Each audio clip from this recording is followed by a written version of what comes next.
créer de la connectivité entre les pays africains et avec les Européens. Ça servira à pousser le développement économique. Écoutez, nous, les Européens, en Afrique, nous y sommes depuis beaucoup plus longtemps, avec beaucoup plus de moyens.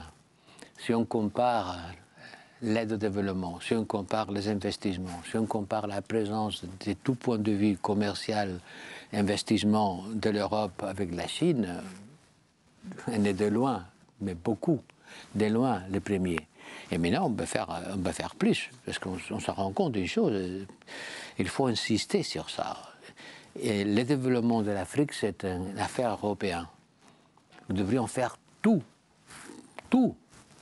pour aider l'Afrique à se développer sur place. En Afrique, aujourd'hui, on a toujours tendance à tendre la main vers l'étranger, à tendre la main vers l'extérieur. Et pas forcément partout à l'extérieur, mais principalement vers les populations blanches. À l'époque, on tendait la main vers l'Occident, on demandait que l'Occident nous vienne en aide, qu'on demande à FMI, Banque mondiale, toutes ces histoires, les grandes puissances européennes, qu'elles puissent nous venir en aide parce que nous avons besoin d'être aidés, d'être secourus. Et aujourd'hui, la tendance est en train un peu de s'inverser. Aujourd'hui, on est maintenant en train de tendre la main vers la Russie pour que la Russie nous vienne en aide, pour qu'elle vienne nous aider à combattre le terrorisme, à nous aider à combattre les maux qui nous traumatisent en Afrique. Bref, les Africains aujourd'hui souffrent de ce qu'on appelle le syndrome du sauveur blanc, c'est-à-dire qu'ils s'attendent toujours à ce qu'il y ait quelqu'un de l'étranger et particulièrement d'Europe ou des États-Unis ou de l'Amérique du Nord qui puisse nous venir en aide afin de subvenir à nos besoins, afin de nous sortir de la misère où nous croupissons. Donc dans cette vidéo, nous allons remonter aux origines de ce qu'on appelle le syndrome du sauveur blanc pour voir comment est-ce qu'il s'est créé, ce complexe-là dans nos têtes et comment est-ce qu'on doit s'en débarrasser.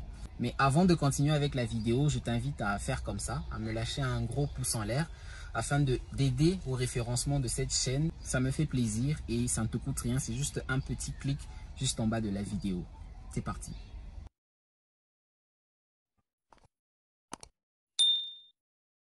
Bonjour à toi et bienvenue sur le canal de la communauté Oudjama. Moi c'est Lourak et comme tu le sais déjà probablement, ici on parle de culture africaine, de spiritualité africaine et de tout ce qui a trait à l'africanité afin de nous permettre de nous connaître nous-mêmes, de savoir qui nous sommes afin de préparer un avenir bien meilleur que celui que nous connaissons aujourd'hui.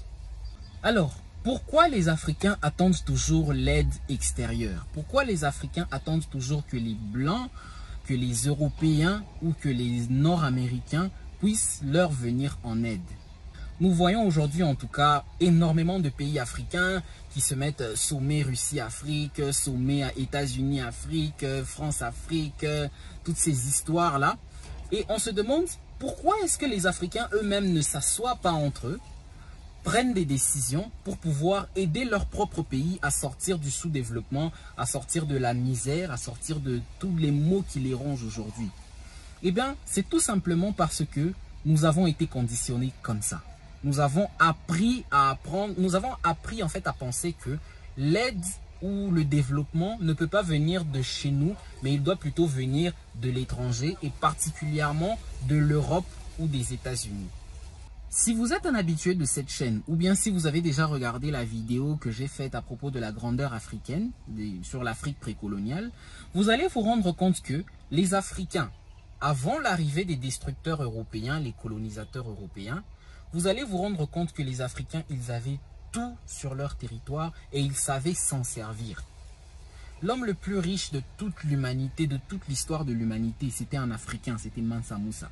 Il avait tout sur son territoire et il savait comment se servir de ces ressources-là pour accroître sa richesse et celle de son peuple. La plus grande civilisation de tous les temps, c'était la civilisation égypto-nubienne qui a dominé le monde pendant plus de 3000 ans. Et ces gens-là n'avaient pas besoin de FMI et de Banque mondiale pour se développer. Ils avaient tout sur leur sol et ils savaient comment se développer avec ce qu'ils avaient chez eux. Et au contraire même, c'était toutes les nations du monde qui venaient se ravitailler en Égypte et en Nubie parce que c'est là qu'il y avait tout. Tous les grands royaumes et les grands empires africains ne sont jamais sortis de l'Afrique pour aller chercher de l'aide ou pour chercher quelque chose à l'extérieur de l'Afrique parce qu'il y avait tout en Afrique et ils savaient comment se servir de ce qu'ils avaient chez eux pour pouvoir se développer. Mais au contraire, c'était les Européens, parce que chez eux, il y avait la misère, il y avait toutes sortes de maladies, les épidémies comme la peste noire qui a ravagé l'Europe au Moyen-Âge, comme les famines, la saleté, tout ça qu'il y avait en Europe. C'est à cause de tout ce qu'il y avait, la guerre aussi, parce qu'il y avait tellement des guerres interminables en Europe.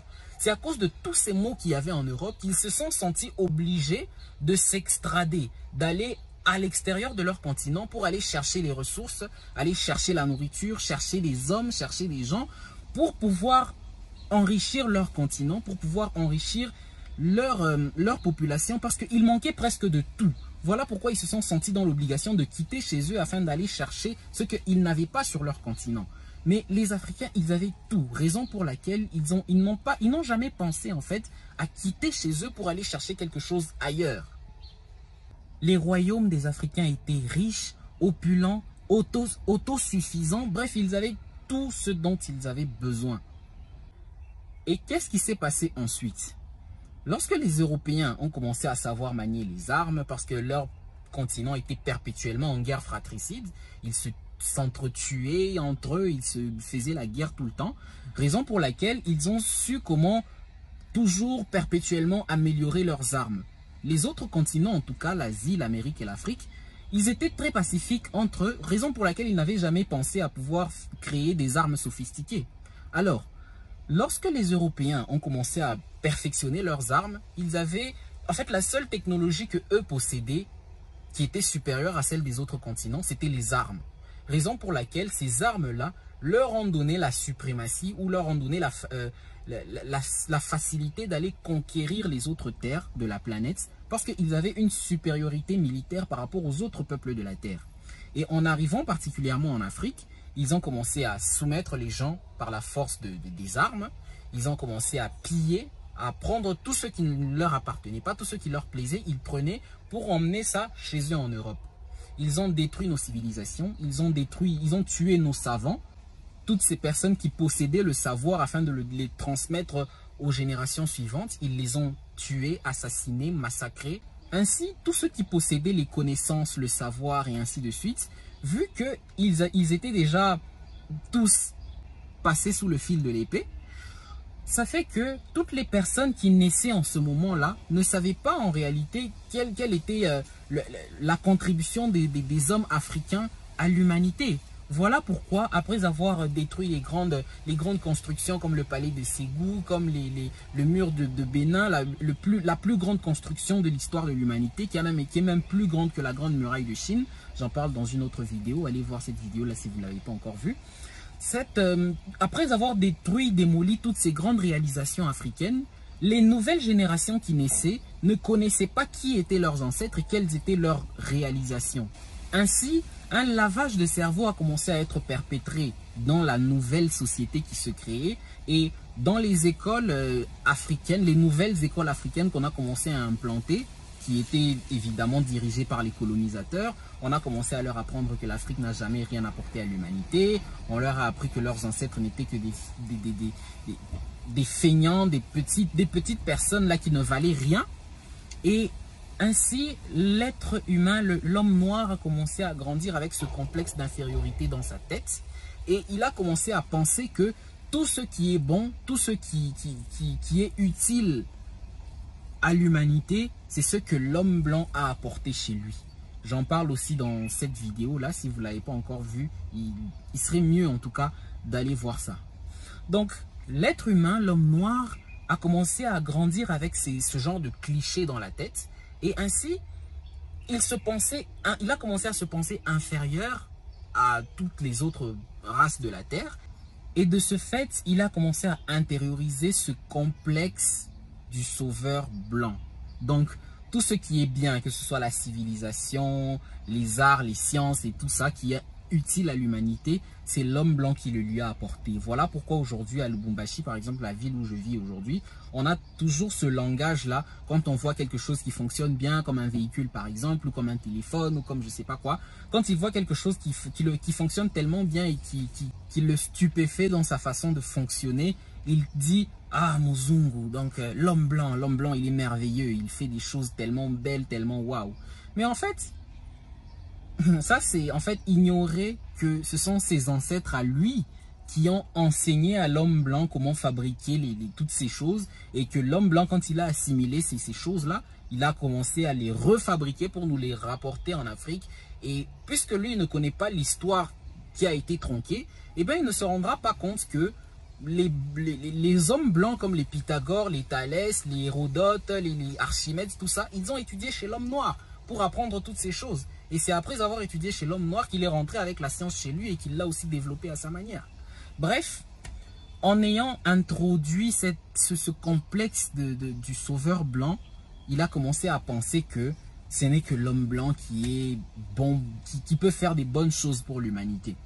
Et en même temps, ces mêmes destructeurs-là qui étaient en train de raconter n'importe quoi aux Africains, ceux qui étaient en train d'introduire ce complexe d'infériorité dans la tête des Africains, chez eux en Europe, ils étaient en train de raconter que les Africains sont faibles, les Africains sont nuls, les Africains sont ci, sont ça.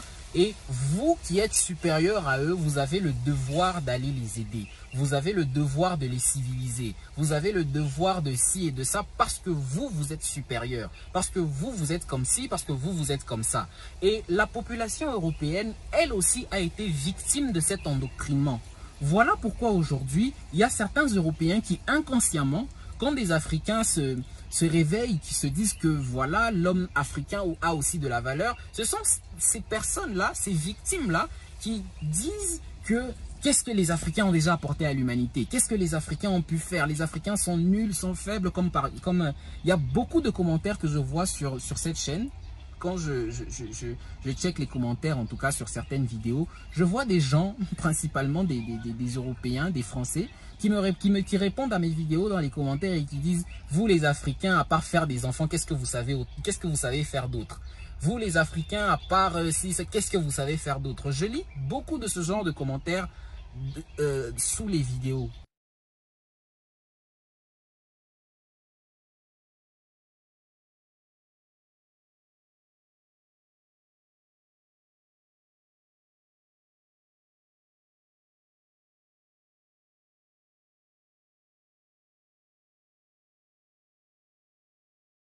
Et moi, quand je regarde ça, bon, je rigole tout simplement parce que je me rends compte que ces victimes-là, ces personnes qui ont été victimes du même lavage de cerveau que nous, les Africains, en fait, ils ne se rendent pas compte qu'ils sont justement sous influence. Ils ne se rendent pas compte qu'eux aussi ont subi le même lavage de cerveau. Donc, ce lavage de cerveau avait pour but de manipuler l'opinion publique européenne afin de leur faire croire que eux ils sont supérieurs et que par conséquent ils ont le devoir d'aider les pauvres Africains qui croupissent dans la misère. Eux, comme ils sont supérieurs, ils ont le devoir de ci et de ça. Et donc, ça faisait en sorte que de pouvoir rabaisser le niveau de cruauté, la responsabilité cruelle que ces gens avaient de venir nous détruire, nous assassiner et nous faire tout ce qu'ils nous ont fait au cours de l'histoire. Et cette propagande, en fait, avait pour but d'apaiser les tensions, d'apaiser les gens qui pouvaient avoir une sorte de haine envers ce comportement que leurs autorités avaient vis-à-vis des Africains.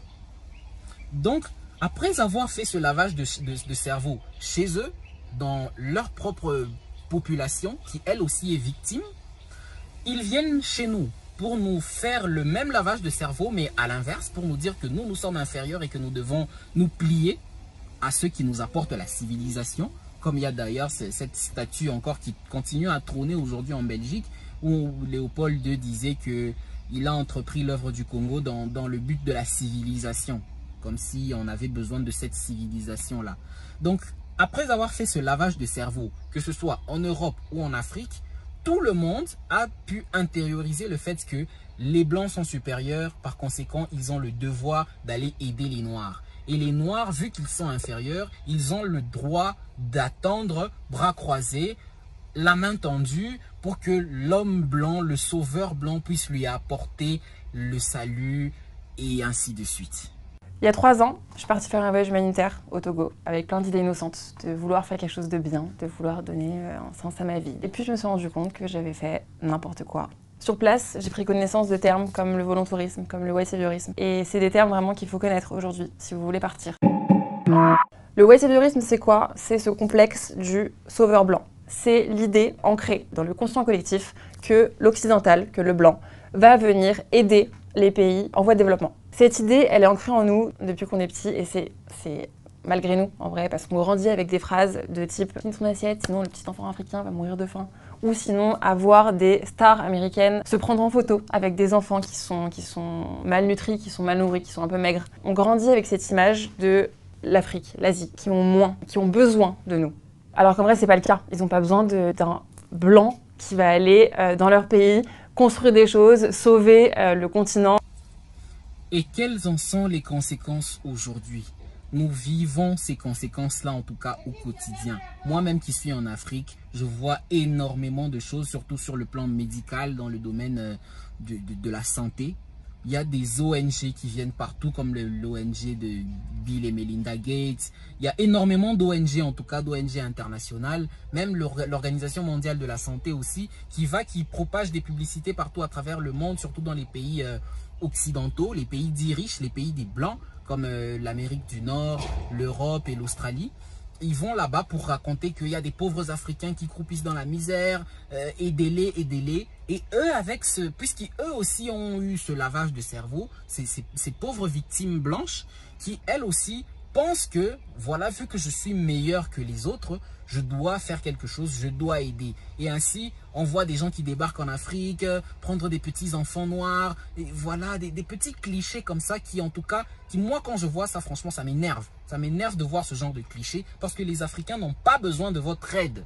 Les Africains ont plutôt besoin de s'émanciper. Si vous les aidez à s'émanciper, eh ben, vous n'aurez plus besoin de les aider. Parce que, écoutez, ça fait énormément de temps, ça fait des décennies aujourd'hui que ces ONG d'aide humanitaire existent. Si votre but est réellement de réduire la faim dans le monde, si votre but est d'éradiquer les maladies, les épidémies dans le monde, pourquoi ne pas apprendre à ces Africains, pourquoi ne pas apprendre à ces pays du tiers-monde à fabriquer leurs propres vaccins, à fabriquer leur propre nourriture, à fabriquer leurs propres choses qui va les aider à sortir de cette misère? Mais pourquoi c'est vous qui prenez le temps de prendre ces médicaments, cette nourriture et aller leur donner? Comme si, c'est un peu comme, c'est ça qu'on appelle en fait le paternalisme. Vous considérez en fait comme des parents qui ont la responsabilité d'aller aider des enfants sans défense qui ne peuvent rien faire par eux-mêmes. Et pourtant, quand même, les Africains sont des adultes. Ils savent qu'ils ont leur propre responsabilité en main. Pourquoi ne pas aller les aider à fabriquer leur propre nourriture, leurs propres vaccins, leurs propres vêtements qui vont les aider plus tard à s'émanciper et à ne plus avoir la main tendue? Comme on l'a très souvent dit, si tu me donnes un poisson, je mangerai un jour. Mais si tu m'apprends à pêcher, je n'aurai plus jamais faim. Mais ces gens-là, au lieu d'apprendre aux Africains à pêcher, ils préfèrent leur donner du pain, leur donner du poisson, pour que demain, lorsque ce poisson-là va se terminer, qu'ils puissent encore tendre la main et ainsi avoir toujours cette suprématie, avoir toujours ce statut-là qui leur permettra de toujours être ce sauveur blanc. Donc, il y a deux catégories de sauveurs blancs. Il y a ceux qui ont la volonté de maintenir ce système.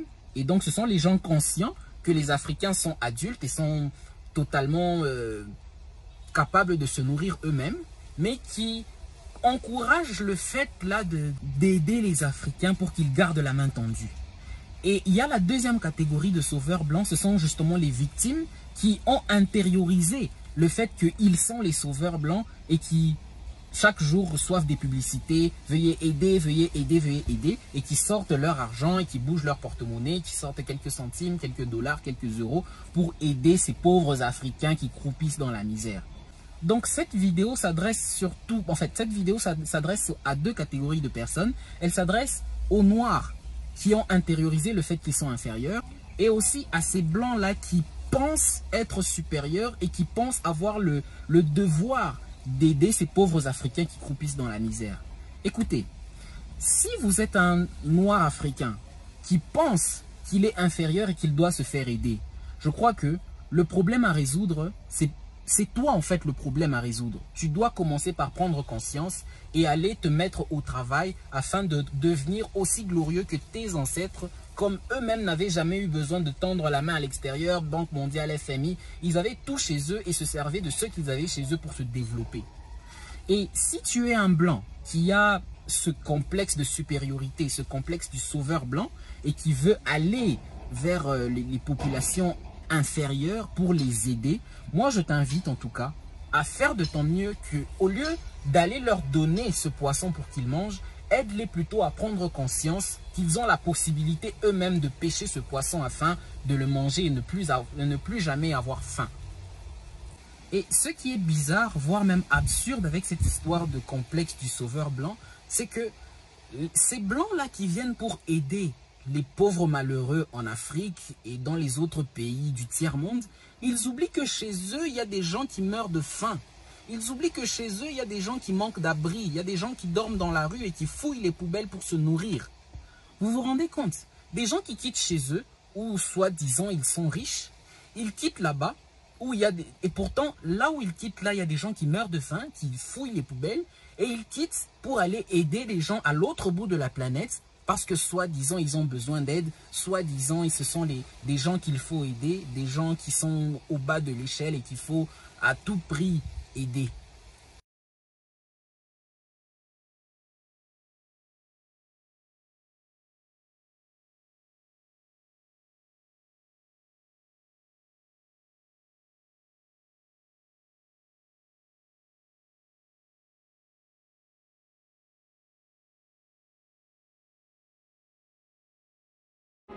ان اللي قدامك ده فيديو من ايطاليا، الناس بتاكل من الشارع، يعني بتطلع من الزباله وتاكل. بص بص بص، دي طماطم دي ولا ايه؟ دي طماطم اهي، طماطم، وجايبين شنط اجانب اهم قدامك. يعني انت متخيل ان اللي انت شايفه ده من ايطاليا، مش من مصر، مش من اي دوله عربيه اهو، ولا اي دوله افريقيه. ايطاليا قدامك اهي، اقسم بالله. Vous vous rendez compte de la bêtise de la chose?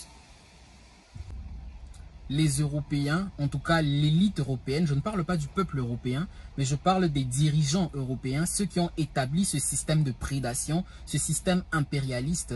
En tout cas, ces Européens-là, eux, ce sont les maux. En tout cas, c'est eux qui sont à l'origine de tous les maux du monde aujourd'hui. Parce qu'aujourd'hui, en tout cas, si on regarde tous les maux qui existent aujourd'hui dans le monde, que ce soit le réchauffement climatique, que ce soit les guerres, les épidémies, bombes atomiques, tout ça, qui a inventé les bombes atomiques? Qui a inventé les armes de destruction massive? Qui a inventé les épidémies voilà, les virus qu'on crée en laboratoire? Qui a inventé tout ça? Ce sont eux, dans leur but de suprématie. Qui a inventé toutes ces choses? On va dire aujourd'hui que oui, les Africains ont tout inventé depuis l'Antiquité. Oui, mais qu'est-ce que les Africains ont inventé? Ils ont inventé les mathématiques, l'astronomie, les sciences, les arts, tout ça. Allez en tout cas en Égypte.